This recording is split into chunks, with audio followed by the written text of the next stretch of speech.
Ding dong. Bếp nhà có 2 người hân hạnh giới thiệu đến mọi bạn món kitchen cua rất là ngon.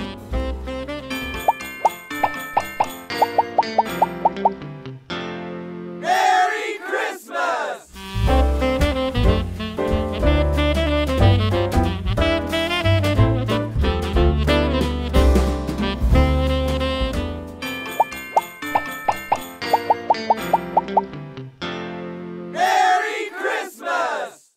Hôm nay bếp nhà Ngọc có một chú bé rất là dễ thương, đó là con của cô em gái mới từ Hà Nội vào.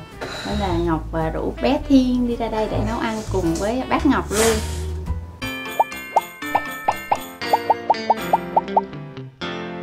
Merry Christmas! Phần cua này thì hồi nãy Ngọc đã sơ chế rồi nè, rửa sạch rồi. Bây giờ thì chúng ta sẽ bắt đầu tách cua ra ha. Cua này khi mà bạn chọn cua thì bạn có thể chọn cua gạch hoặc là cua thịt.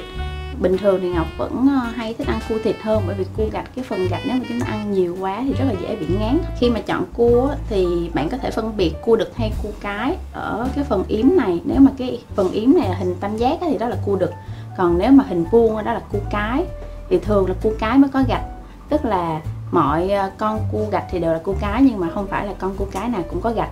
Thì cái cách mà biết là có gạch hay không là chúng ta sẽ soi dưới ánh sáng, là xem xung quanh viền của cái yếm cua. Nếu mà nó hơi ẩn lên màu vàng á, hơi ửng lên màu vàng thì chúng ta biết là cái con cua đó là có gạch.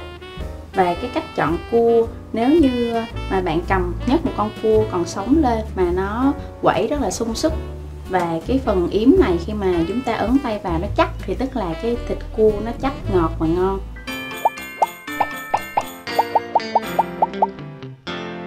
Merry Christmas! Rồi khi mà về nhà bạn sơ chế thì bạn chỉ cần dùng một cái vật nhọn, là con dao hoặc là một cái gì đó có đầu nhọn thôi. Chúng ta sẽ đâm vô cái chỗ đỉnh của cái phần yếm này, đâm sâu vô một lúc thì con cua sẽ chết. Và bây giờ Ngọc sẽ tách cua ra. Cái cách mà tách cua thì mình cũng sẽ tách từ cái phần yếm này luôn. Mình dỡ cái yếm này lên. Ngon chưa? Quá cháu nghe thấy ai gọi. Thế á? Cái nào nè. Đấy, chúng ta tách ra rất là dễ dàng đúng không? Rồi, bây giờ Ngọc tách đôi cái này ra luôn.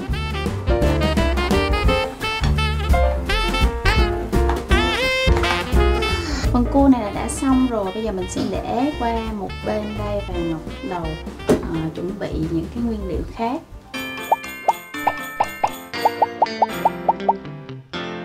Merry Christmas! Đầu tiên thì chúng ta sẽ cắt hạt lựu hành tây. Nhưng có cái để hành tây à? Đây á, Thiên lấy đi, Thiên chọn một cái đĩa đi. Thái hành tây xong rồi cho vào. Cái này ngon lắm. Đĩa là được nè, đĩa này đi, đĩa màu cam đi, giống áo của Thiên này. Đó. Bạn muốn thái hạt lựu dễ thì bạn cắt như thế này, và không có cắt sâu hết đến cái rễ. Bắt đầu để đây nha.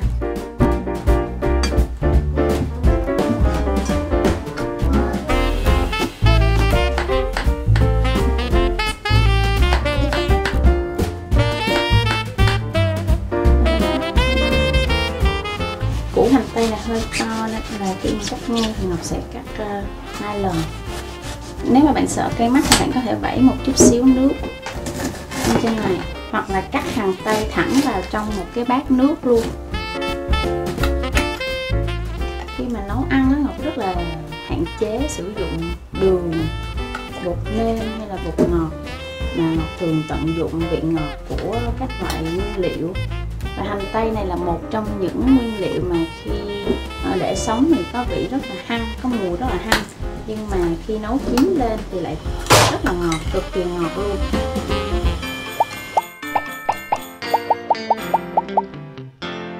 Merry Christmas! Ngọc vừa thái xong 2 củ hành tây, bây giờ thì mình sẽ bào vỏ khoai tây. Tết luôn. Tiên có thấy cái đào có được không? Cái đào ở đây. Ngọc Tiên cảm ơn nha. Cháu để keo quá. Tiên nấu ăn bên này Ok.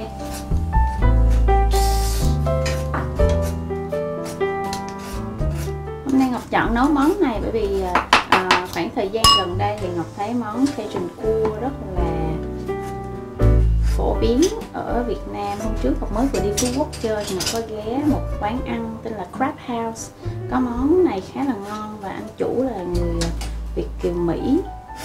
Gần xong rồi. Xong rồi á. Thiên lấy cho Ngọc một bát nước đi để bác Ngọc đựng khoai tây vào, không là nó cho nó khỏi bị thâm đen á. Con lấy Ngọc bát nước nha. Và khi nhắc tới ẩm thực Cajun thì người ta thường biết đến là vị đặc trưng nhất là vị cay. Ngọc bỏ một chút xíu muối vào trong cái nước này. Em làm kem một cam. Giống áo của Thiên nè. Thiên ơi, bác Ngọc bỏ một chút xíu muối vào trong này nè, để cho giọt khoai tây không bị thâm á.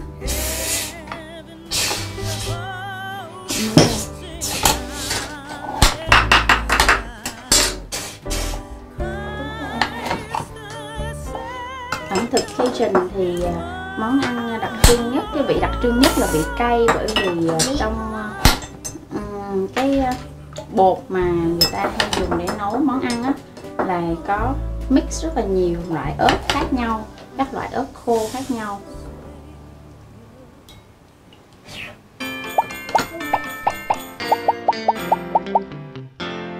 Merry Christmas!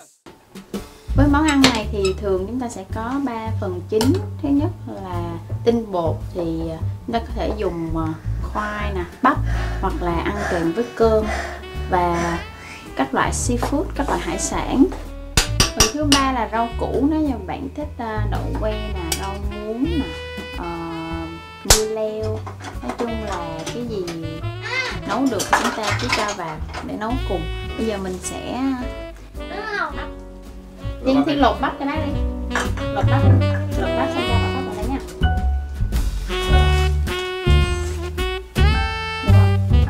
Được không? Chàng lịch sĩ. Con kéo xuống này, con lột hết ra, con kéo xuống này. Rồi bắt bảo ở đây. Xong rồi nhá, tút hết xuống này nhá. Bẻ một cái, vặn một cái, đấy. Vừa vặn vừa bẻ được. Tay rau yếu hơn đấy. Bắp ngô này mình sẽ giúp cho nước sốt của chúng ta thêm ngọt, ăn cũng rất là ngon. Bây giờ mình sẽ cắt khúc ra ha, mình không cắt to quá, tí nữa sẽ hơi khó gặm. Đấy, Cắt cho kia mà. Không.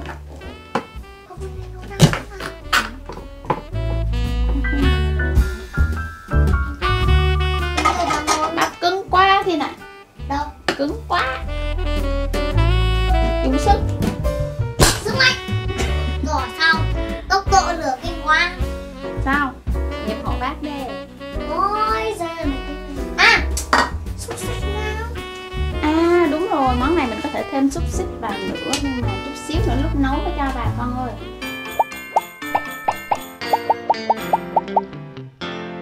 Merry Christmas! Xúc xích này thì không bắt buộc, có thì cho vào thêm, và bọn trẻ con rất là thích ăn xúc xích. Không được. Không được. Bây giờ mình sẽ Xúc xích. chưa xúc xích nhanh chín lắm, nên xúc xích mình sẽ cho vào sau. Bây giờ Ngọc sẽ nấu hành tây trước. Mình sẽ cho vào đây một chút xíu dầu ô liu. Nếu mà bạn không có dầu ô liu thì bạn có thể sử dụng bơ. Dầu ăn thường cũng được, nhưng mà Ngọc thì thích mùi của dầu ô liu. Ngọc rất là hay sử dụng dầu ô liu trong nấu ăn, nó cũng nhiều cái dinh dưỡng nữa. Mình bớt nhỏ lửa lại ha. Rồi con gạt xuống. Rất cho mình.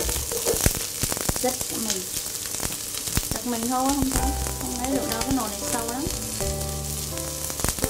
Con gạt xuống nhẹ nhẹ như thế này như bác Ngọc nè, là không sao nè. Đừng gạt mạnh quá, đúng rồi, gạt nhẹ đâu.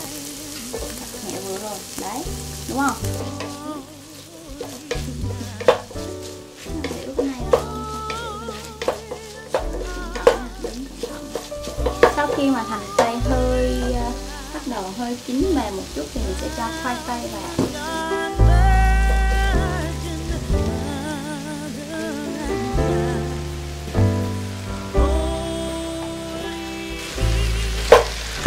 Bạn có thể dùng từ 4 đến 5 củ khoai tây nhỏ.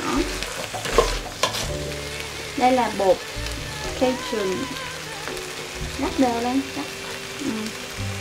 Đây là loại bột mà Ngọc mà nói khi nãy, tức là người ta mix rất là nhiều những cái loại nguyên liệu khác nhau, ví dụ như các loại ớt khô là các loại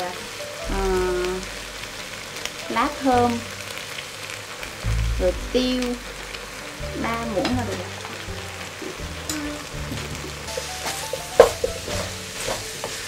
Loại bột này thì bạn có thể mua ở chợ Bến Thành. Ở ngoài chợ Bến Thành thì có một cái sạp của ăn hai cà ri.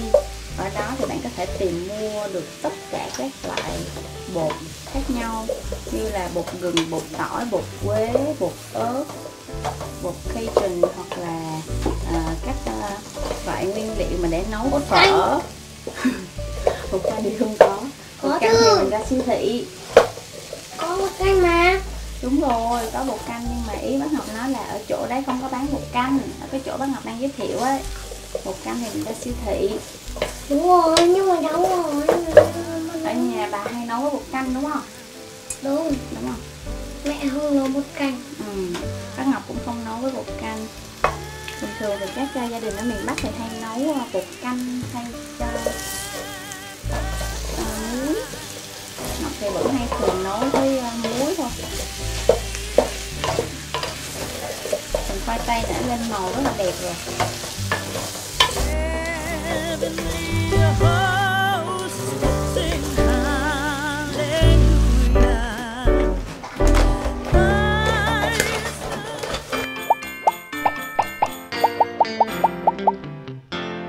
Merry Christmas!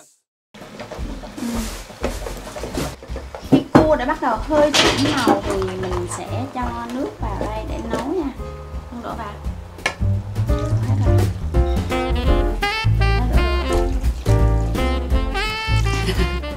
Siêu thế. Ngọc cảm ơn nha.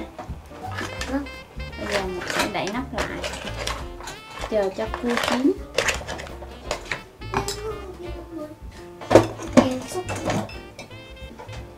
Tăng lửa lên một chút ha. Cho làm sô cô la. Để cho Rửa tay nha.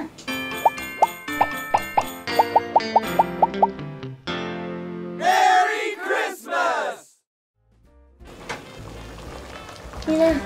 Được rồi, bắt cho một chút xíu là chín. Đưa đây có Ngọc cầm ra, đặt xuống như thế này. Bây giờ mình sẽ cho xúc xích vào. Tiên có muốn cho xúc xích vào không? Có chứ. Đây, cho con cái gắp. Chơi nhá, chơi chắc. Đây, gắp xúc xích cho vào.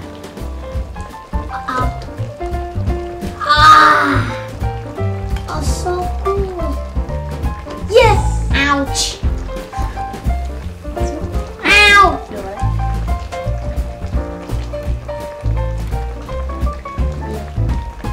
Ít nó bắt một lùa xuống nha, con lùa xuống nha. Không cần hết đâu, không cần cho hết đâu. Đấy, cho con nửa xúc xích này thôi. Con đường xúc xích. Tại vì mình còn một nồi nữa mà. Nhìn ha, Xúc xích này rất là nhanh chín nên là mình chỉ cần cho vào đây. Xong rồi bây giờ mình sẽ cho nghêu vào. Hồi nãy là Ngọc mua nửa ký nghêu nè. Bây giờ mình cho vào đây phân nửa thôi, trừ phân nửa lại cho cái phần này. Con lùa vào phân nửa thôi, không cần gấp, đẩy xuống. Đấy, từ cái này gạt đây, xuống, nhìn gạt thấy xuống. không? Kiểu này thì gạt xuống. Đúng, gạt xuống, nửa đĩa rồi. Nhưng nửa đĩa đâu nha. Nửa đĩa rồi. Thêm một ít nữa mới được nửa đĩa. Đó. Bây giờ mình chỉ đợi cho nghêu mở nắp ra là có thể ăn được rồi. Tại vì nghêu này vừa ngọt mà vừa mặn nữa. Nửa rồi. Nghêu này vừa ngọt mà vừa mặn á, nên là mình sẽ không cần phải nêm thêm đường hay muối gì cả, mà nghĩ là như vậy là sẽ vừa ăn rồi. Ôi.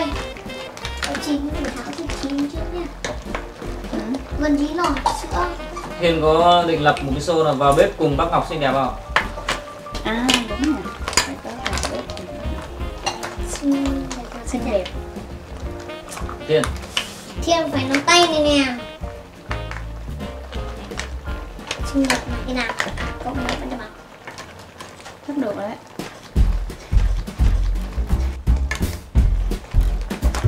Đây da.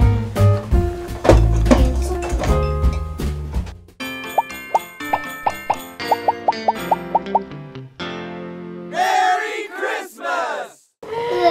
Lật lên, ngửa lên, đúng rồi. Đúng đâu nào. Cho tôi nữa. Cầm luôn đi nha. Được rồi, tắt bếp ăn thôi. Để Ngọc nếm thử xem là được chưa nè. Bỏng nha. Đừng mất cái thử. Vừa rồi rất là ngon, không cần phải nêm thêm gì nữa hết. Và có ngọt từ hành tây và bắp nè, rồi ngọt từ thịt cua nữa. Và vị mặn thì trong cái bột cajun hồi nãy có rồi. Đúng không? Con mở xuống đấy nha. Cái này. Không, con mở xuống đây. Cái Đấy. này nếu như mà bạn thích ăn Cái này. cay hơn nữa thì bạn có thể bỏ thêm bột ớt. Cháu để xuống đây cháu bỏ hay. Giỏi quá, cảm ơn Thiên. Bác xin. Nếu như mà bạn thích ăn cay hơn nữa thì bạn có thể cho thêm bột ớt, bởi vì những cái loại mà ớt mà mix trong cái bột này á, thì không quá cay, nó chỉ có cay nhẹ hơi tê tê như đầu lưỡi thôi. Mời mọi người cùng thưởng thức nào.